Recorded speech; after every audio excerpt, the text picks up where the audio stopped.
بسم اللہ الرحمن الرحیم۔ قرآن مجید کی تلاوت کی بہت زیادہ ترغیب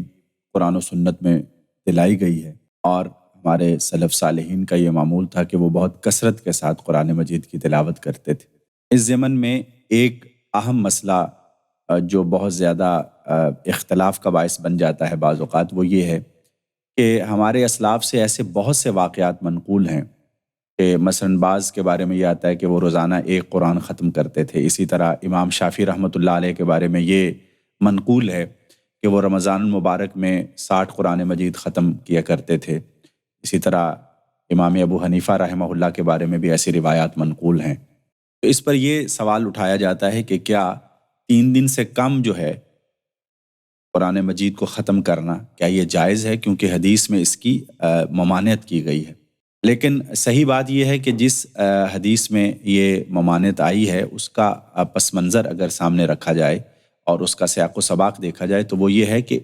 اگر کوئی دائمی معمول بنانا چاہتا ہے، حضرت عبداللہ بن عمرو بن عاص رضی اللہ تعالیٰ عنہما کے حوالے سے یہ روایت عام طور پر نقل ہوئی ہے، اور اس میں انہوں نے یہی پوچھا تھا کہ میں اس سے زیادہ کی سکت رکھتا ہوں، تو آپ علیہ السلام نے پھر فرمایا کہ 3 دن سے کم ختم نہ کرو۔ اور بعض روایات میں یہ آتا ہے کہ جس نے 3 دن سے کم قرآن مجید پڑھا اور ختم کیا تو اس نے اس کو سمجھا نہیں۔ اس سے یہ پتہ چلتا ہے کہ ایک زندگی بھر کا معمول بنانا کہ روز کا ایک قرآن پڑھنا ہے تو یہ شاید مناسب نہ ہو، لیکن خاص طور پر ایسے ایام میں جن میں خاص فضیلت ہے، جیسے رمضان مبارک ہے، یا کوئی شخص جو ہے وہ مکہ گیا ہے، تو سلف صالحین کی یہ کوشش ہوتی تھی کہ وہ جب مکہ جائیں تو وہاں بھی ایک قرآن مجید ختم کریں۔ تو اگر وہاں پر وہ 3 دن سے کم بھی کرتا ہے تو اس کی کوئی ممانعت نہیں ہے، حرمت نہیں ہے۔ امام ابن رجب حنبلی رحمۃ اللہ علیہ نے یہی کہا ہے کہ وہ جو ممانعت ہے وہ عمومی ایک معمول بنانے کے متعلق ہے، اور اگر کوئی فضیلت کے اوقات کا وہ فائدہ اٹھانا چاہتا ہے تو وہ اگر 3 دن سے کم قرآن مجید ختم کرتا ہے، ایک دن میں 2 ختم کرتا ہے یا 1 ختم کرتا ہے، اس میں قطعاً کوئی قباحت نہیں ہے۔ اور بعض لوگ اس پر یہ بھی سوال اٹھا دیتے ہیں کہ کیا ایسا عملاً ممکن ہے کہ روزانہ 2 قرآن مجید ختم کیے جائیں؟ تو بالکل ایسا ممکن ہے۔ ایک حافظ قرآن جو ہے وہ بڑی آسانی سے 10-12 منٹ میں ایک پارہ مکمل کر لیتا ہے، 8 سے 10 منٹ میں بھی ہو جاتا ہے۔ تو لہٰذا قرآن مجید کی جب آپ تلاوت کر رہے ہیں اور زبان رواں ہے تو آپ آسانی کے ساتھ 2 قرآن مجید ختم کر سکتے ہیں، اور اس کے بعد بھی اتنا وقت بچ جاتا ہے کہ انسان آرام کر لے اور نمازیں پڑھ لے اور کھانا وغیرہ کھا لے۔ سلف صالحین کے اوقات میں اللہ نے خاص برکت بھی رکھی تھی، اور وہ بڑی تندہی کے ساتھ، یکسوئی کے ساتھ اللہ کی عبادت میں مگن رہا کرتے تھے۔ تو یہ کوئی ناقابل عمل چیز نہیں ہے۔ آج کے دور میں بھی ایسے لوگ موجود ہیں جو روزانہ ایک قرآن پڑھتے ہیں، تلاوت کرتے ہیں، ختم کرتے ہیں۔ تو اس میں کوئی ایسی بات نہیں ہے، نہ شرعاً یہ ممنوع ہے اور نہ ہی یہ انسانی سکت سے باہر کی چیز ہے۔ یہ تمام چیزیں جو ہے جو کرتے ہیں ان کو اللہ توفیق دیتا ہے، اور جنہوں نے نہیں کرنا ہوتا وہ صرف اور صرف اعتراض کرتے ہیں، اور کئی یہ بہانہ بناتے ہیں کہ جناب صرف الفاظ پڑھنے کا کیا فائدہ ہے، آپ اس کو سمجھ تو رہے نہیں۔ تو آپ اگر سمجھتے ہیں تو آپ سمجھ کر پڑھ لیں، بالکل اس میں کوئی ایسا مسئلہ نہیں ہے۔ اور پھر سمجھنے کا ایک مکمل الگ اور طویل پروسیس ہے۔ تلاوت ایک الگ عمل ہے، اور قرآن مجید کا ترجمہ اور اس کے معنی اور اس کی تفسیر کو جاننا یہ بالکل ایک علیحدہ عمل ہے۔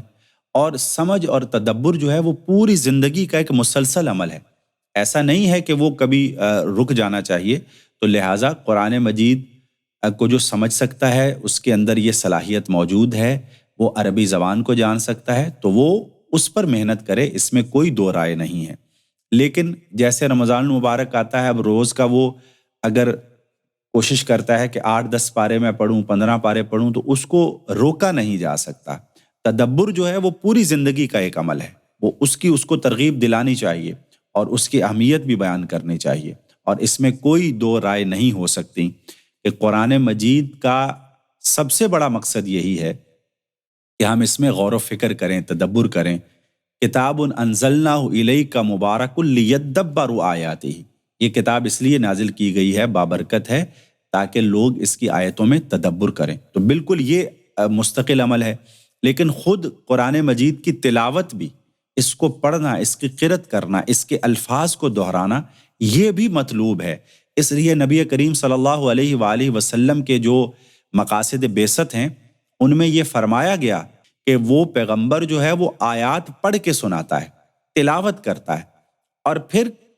کتاب یعنی قرآن اور حکمت کی تعلیم دیتا ہے۔ تو تعلیم الگ ہے اور تلاوت الگ ہے۔ تو تلاوت ایک مستقل عمل ہے اور تدبر ایک مستقل عمل ہے۔ پھر یہاں یہ بھی دیکھیے کہ بہت سے لوگ ایسے ہیں کہ جو سرے سے تدبر کر ہی نہیں سکتے، ان میں یہ صلاحیت اور اہلیت ہی نہیں ہے۔ ہمارے معاشرے کے اندر ایسے بہت سے لوگ ہیں جو ناخواندہ ہیں، وہ ان پڑھ ہیں، انہوں نے قرآن پڑھنا تو سیکھ لیا لیکن وہ اردو نہیں پڑھ سکتے۔ چلیے اردو بھی اگر وہ پڑھ لیں تو وہ تفاسیر کو نہیں سمجھ سکتے، وہ عربی گرامر کو نہیں جانتے، اور آپ ان سے یہ مطالبہ کر رہے ہیں کہ بس وہ قرآن مجید کا تدبر کریں اور تلاوت کو وہ بالکل چھوڑ دیں، تو یہ بالکل غلط طرز عمل ہے۔ اور تدبر کا جو حاصل ہے وہ خشیت الہی ہے، وہ اللہ کے فرائض کی پابندی ہے، اللہ کے احکام کی بجا آوری ہے۔ تو اگر ایک شخص قرآن مجید کی تلاوت بھی کر رہا ہے، حلال و حرام کی پابندی بھی کر رہا ہے، تو وہ قرآن مجید کے اس مقصد کو پورا کر رہا ہے، اور یہ اس کی اللہ سے محبت ہے کہ وہ قرآن مجید کی تلاوت کرتا ہے، وہ زیادہ سے زیادہ اس کو پڑھنا چاہتا ہے، اور وہ یہ چاہتا ہے کہ خاص طور پر رمضان مبارک میں یا اس طرح کے جو اس کے پاس فرصت کے لمحات آتے ہیں، وہ زیادہ سے زیادہ قرآن مجید کی تلاوت کرے۔ تو اس میں قطعاً کوئی حرج کی بات نہیں ہے، ایک مستحسن جذبہ ہے، یہ ایک اچھا عمل ہے، اس کی حوصلہ افزائی ہونی چاہیے، نہ یہ کہ اس پر یہ بحث اٹھا دی جائے کہ جناب 3 دن سے کم جو ہے وہ ایک روایت کو آپ لے لیں اور اس کا ایک ظاہری معنی کر کے، اور اس سے سلف کی وہ جو ایک عظیم روایت ہے ہمارے پاس، اس لیے کہ سلف صالحین نے دین کو سمجھا ہے، انہوں نے ان روایات کو بھی سمجھا ہے، اور ان روایات کا جو اصل مقصود ہے اس کے مطابق انہوں نے عمل کیا ہے۔ تو خلاصہ یہی ہے